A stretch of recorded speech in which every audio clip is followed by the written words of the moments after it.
So I'm all alone in this big house, or the small house. I only have, my house is only like 900 square feet, and I guess that like when there's nobody in it but me, it feels enormous. It feels like every room is empty and cavernous. Luxurious. Yeah, Nina and Gloria are in San Diego visiting Nina's brother, as they tend to do annually or so. And I suppose I should go eventually. I did one time, but generally it's I don't know. I look at it as her family responsibility. It's a long way to, it's a lot of time off, and I'm the kind of guy who's going to be distracted by work and stuff, whether I'm off or on, and it's a little tricky. So instead, I got to have basically 3 nights without them, which is just a really unique feeling. It's like exciting at first, like, whoa, what can I get done?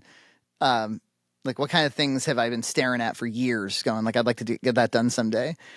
And then, yeah, it does get kind of lonely, like all by yourself in the big house. Yeah, I can understand, but I have so much room for activities. You could do so many things. You can go to bed when you want to, and you can wake up when you want to. I am. You can just pretty big. scream the C word if you wanted to. I'm whizzing with the door open, and I love it. I've been going out to eat, I've getting like takeout and like bring it home and eat it, that's been something I've been doing.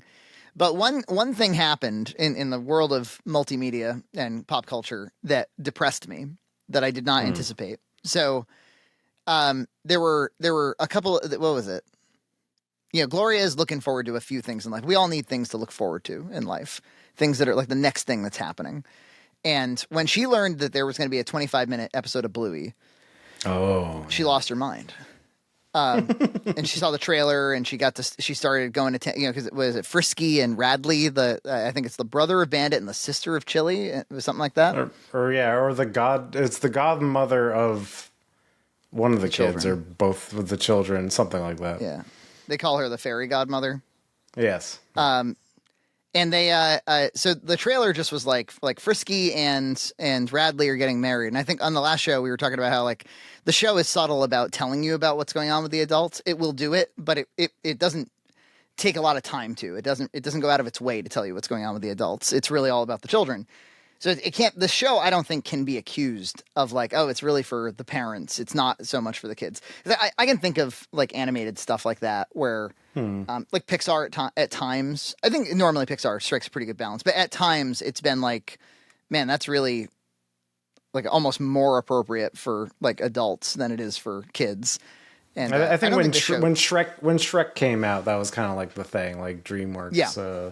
People were like, oh, that's maybe more for adults than kids. Too long is a perfect phrase. Please keep off the grass, shine your shoes, wipe your face. Like when we've talked about it on the show, a couple of times people, like adults, have been like, oh, me and my wife watch it. Like when we have no kids. I'm like, oh, it gave me pause where I was like, I don't think I would do that.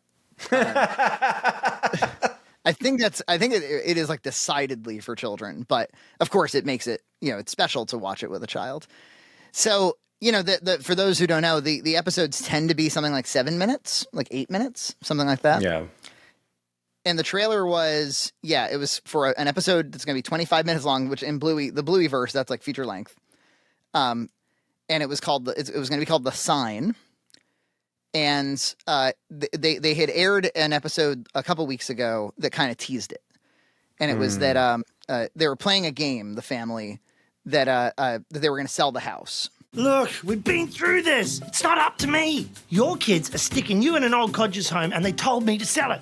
Those cheeky kids. And so Bandit was the real estate agent, and Chili was the buyer, and the kids were the old ladies who lived in the house, and they were animating like a ghost laundry basket that was haunting the house, and it was driving away all the potential customers, and they found out it's just the old ladies doing it. Please take in this colonial-style bathroom. So they were playing it's a very typical episode of Bluey where they're doing an imaginary game. And at the very end, they reveal very subtly that the show, like, with one exterior shot, basically, that actually the house is for sale. And so you can assume that the sign is the for sale sign for the house. Now, have you seen the episode at this point? I have. Well, what my kid has been sick all weekend, so I was doing some other errand, and when they're sick, we just let them watch like TV all day. 'Cause whatever. Yeah, you just give up on all standards. Yeah, exactly. And there's no standards. Like you have like he had like a bowl next to him and watching a bunch of Bluey, so they watched it without me, and I was offended. But So the same. I then went and watched it myself. Okay, good. We're equally yoked, you and me. So so she's in San Diego. I knew it was coming out while she was out there, and I said, "Don't watch it without me," because I really wanted to share this with her because it's her favorite show, and we all know that I like it. And I get a text from Nina midday that's like, "Hey, what's the Disney Plus password?" Oh no! And I just gave it to her. I didn't ask any questions. Betrayal. And then she didn't tell me why either. And a few hours later, I was like, "Hey, like, have you watched the fucking show?" And she was like, "We did. We were watching Disney Channel at Uncle Chris's house, and there was an ad for it that was available now, and she lost her mind, and I kind of had to show it to her." And I was like, "Okay, I understand. I've been in that situation. I get it." But then I FaceTime with them while Gloria was going down, and I was like, "Hey, you couldn't have waited for me? I thought we were going to be able to share that together." Meanwhile, on Discord, there's all these dads who are like, we all watched it with our children. We're good families. Like, aw. So disappointed. And I'm watching in my empty house alone. And I was like, so you couldn't have waited for me? And she was like, "Oh, Mom, why didn't you stop me?" And Nina's like, "I did. I tried to tell you Dad wanted you to." And Gloria kept looking at her sideways. She's like, "You could have stopped me. Why didn't you stop me?" So anyway, I heard it was a tearjerker and whatever. I was like, if we're going to record the pod, I want to be able to talk about it. So I watched it. Yeah, we're the Bluey experts now. So It's got to be the first episode of Bluey I've ever watched by myself. yeah, And, me too. it was- Yeah, me too. Yeah. It was. I thought it was a really, an excellently crafted episode. So, spoilers if you care about that sort of thing. If you haven't watched it with your child yet, but basically, it's So these family friends, the uncle and the fairy godmother, are set to get married. They get the godmother gets in a big fight on the phone. Don't tell me how to feel. Whoa. Sweetheart, this. Sorry. Storms off, and it sounds like in the background it's because Uncle Radley wants to move out west, and she doesn't want to move out west. Meanwhile, there is in fact a sign out in front of the healer home, Bluey's house, that says that they're for sale. What about the sign? Poor Jeremy. And the children think that if they can just get rid of the sign, then the house won't be for sale anymore. That all of the power of the sale is wrapped up in the sign. You need to get rid of that sign. Huh? That sign means the house is for selling. So if you get rid of it, then the house won't be for selling anymore. Then everything will work out. That's it, Muffin. We just need to get rid of the sign. Woo! And they try to convince the godmother to take care, to just get rid of it. And she's like, "Oh, sure, I can help you out." She thinks that they're just taking it down for the weekend. Doesn't realize the kids are confused about the power of the sign or lack thereof. Yes. Bluey is pretty affected by the idea of moving out and moving to a different house. My dad is moving us to another city, and I'll never see any of you ever again. What? And Bingo, the smaller one, is not at all. The little, I assume like the 4-year-old, or maybe like 5 by now, because I think Bluey's 7. And so she's she's good. So then they're like, wait, they called off the wedding. We got to save it. So it becomes this game of tracking down the godmother and and saving the wedding. But there's Chili's got a big group of kids she's got to drive around. So she says, well, one of you has to be in the front, and it might be illegal for one of you to be in the front. She Googles it.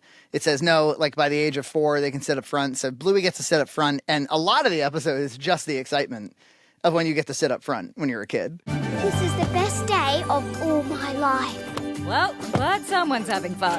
Yeah. Which is just great, I think, and really apropos of my family, because I've just recently started to let Gloria do it, and it's a little bit illegal. I think she's supposed to be 8, and she's almost 7.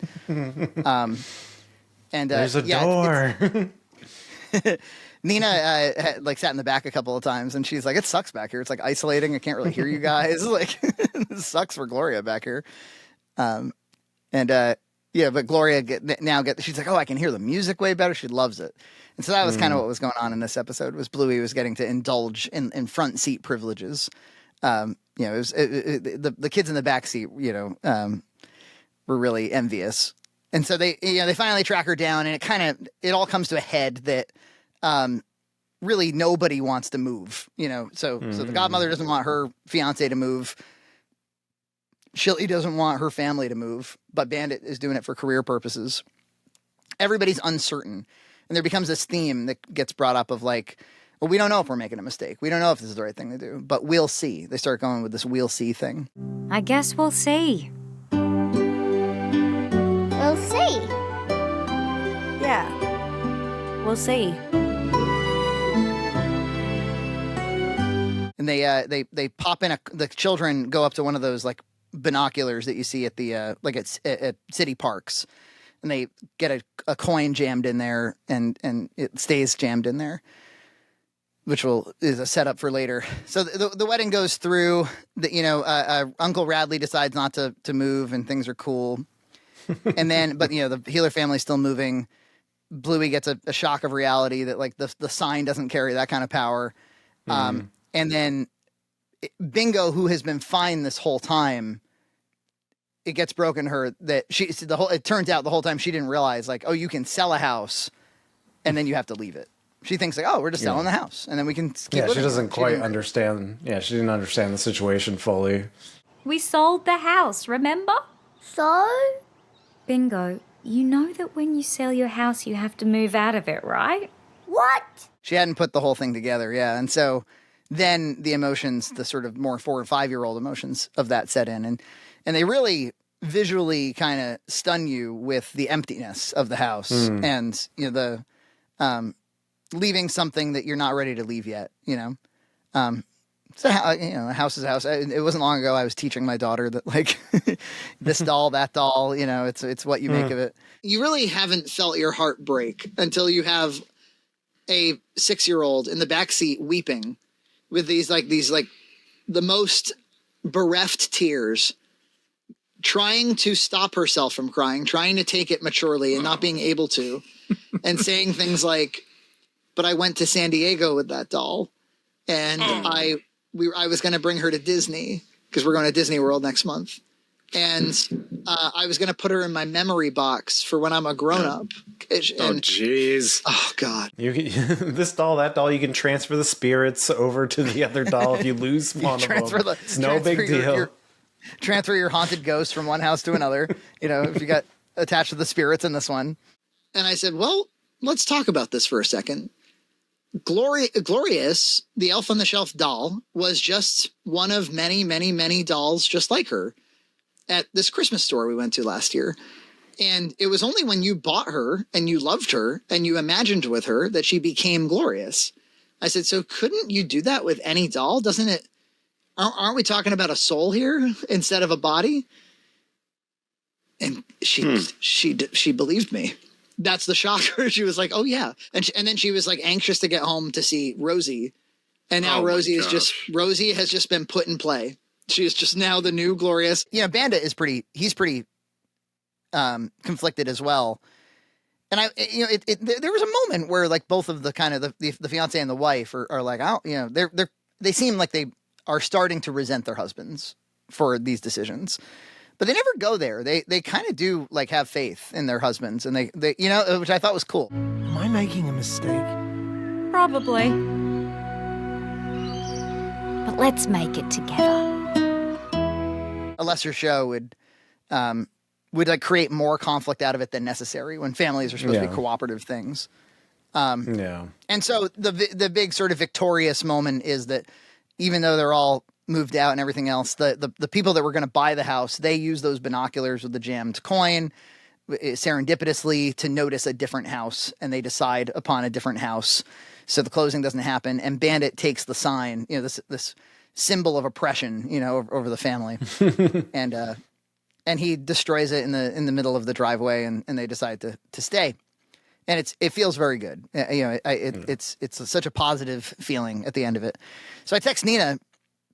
I'm like, that was really good. That was a really powerful piece of television. Yeah. Fucking Bluey, always surprising me.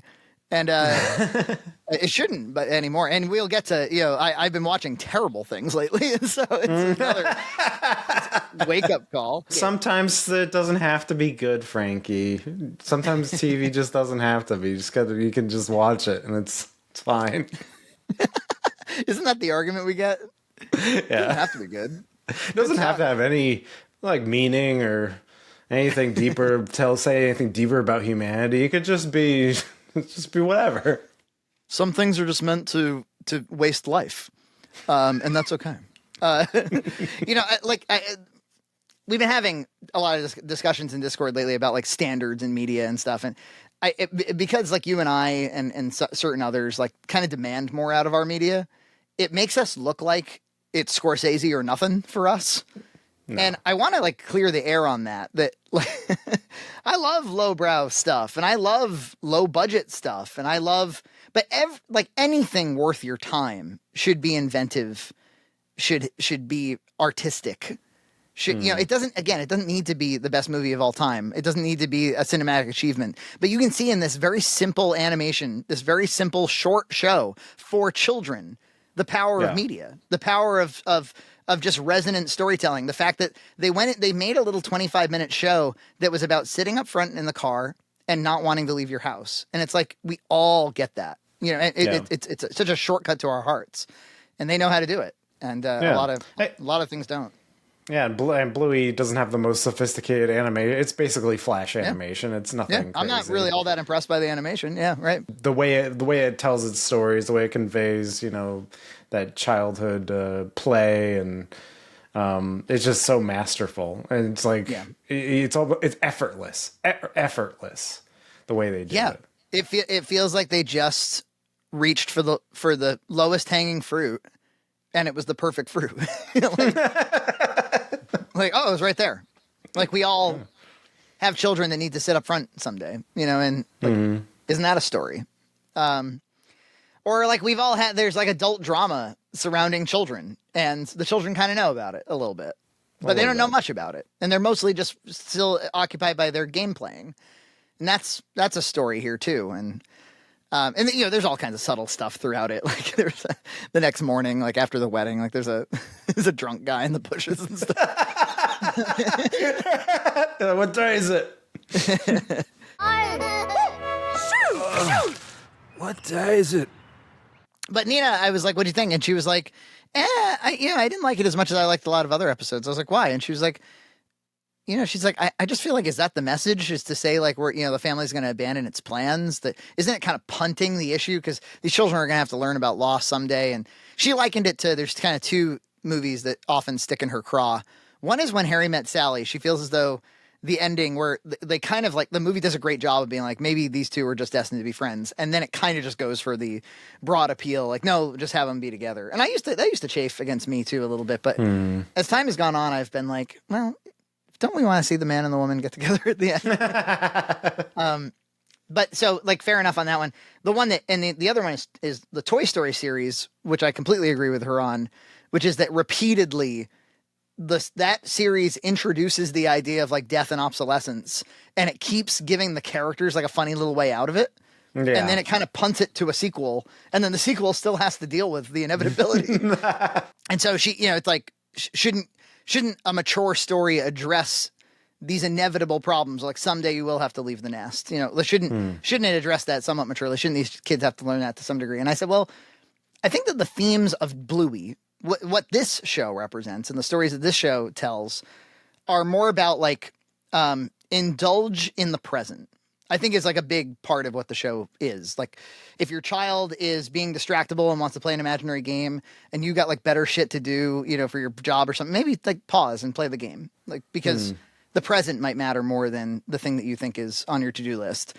Or like, maybe you don't need to blow up your whole kid's life for a career reason. Maybe the house is actually the more important thing. And so it's not always the right answer. It's not always the message you would want to send, but I think it's consistent with this show to be like, let's indulge in the present day miracle of our lives.